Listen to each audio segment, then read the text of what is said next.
আসসালামু আলাইকুম। ডিগ্রি প্রথম বর্ষের ফলাফল প্রকাশিত হয়েছে 2 দিন আগে এবং আজকেরা জাতীয় বিশ্ববিদ্যালয় থেকে নোটিশ দিয়েছে ডিগ্রি প্রথম বর্ষের যে ফলাফল সেটা পূর্ণ মূল্যায়নের আবেদন প্রসঙ্গে, অর্থাৎ বোর্ড চ্যালেঞ্জের প্রসঙ্গে বিজ্ঞপ্তি প্রকাশ করেছে। বোর্ড চ্যালেঞ্জটা শুরু হচ্ছে আগামী 2 তারিখ থেকে এবং শেষ হবে 12ই মার্চ 2026 তারিখে।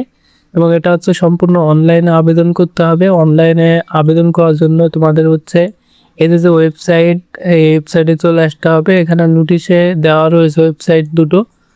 ওয়েবসাইটের লিঙ্ক ভিডিও ডেসক্রিপশন বক্সে দিয়ে রাখবো। এবং এখানে আসার পর এখানে তোমাদের অপশন থাকবে ডিগ্রি প্রথম বর্ষের।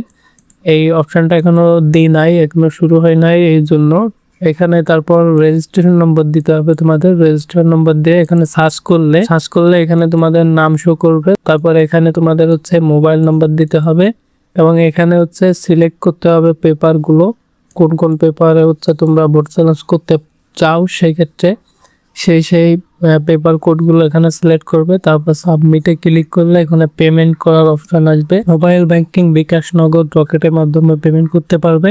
এছাড়াও ব্যাংকের মাধ্যমে পেমেন্ট করতে পারবে। এক্ষেত্রে তোমরা যদি বোর্ড চ্যালেঞ্জ করতে চাও এবং না বুঝে থাকো, সেক্ষেত্রে আমাদেরকে মেসেজ দিতে পারো আমাদের টেলিগ্রামে। আমাদের টেলিগ্রামের লিঙ্ক ভিডিও ডিসক্রিপশন বক্সে রয়েছে, সেখানে মেসেজ দিলে আমাদের পেয়ে যাবে। ভিডিওটা এখানে শেষ করছি। ভিডিওটি ভালো লাগলে অবশ্যই একটা লাইক দিলো এবং শিক্ষা সংক্রান্ত তথ্য পেতে চ্যানেলটি সাবস্ক্রাইব করে রাখবে।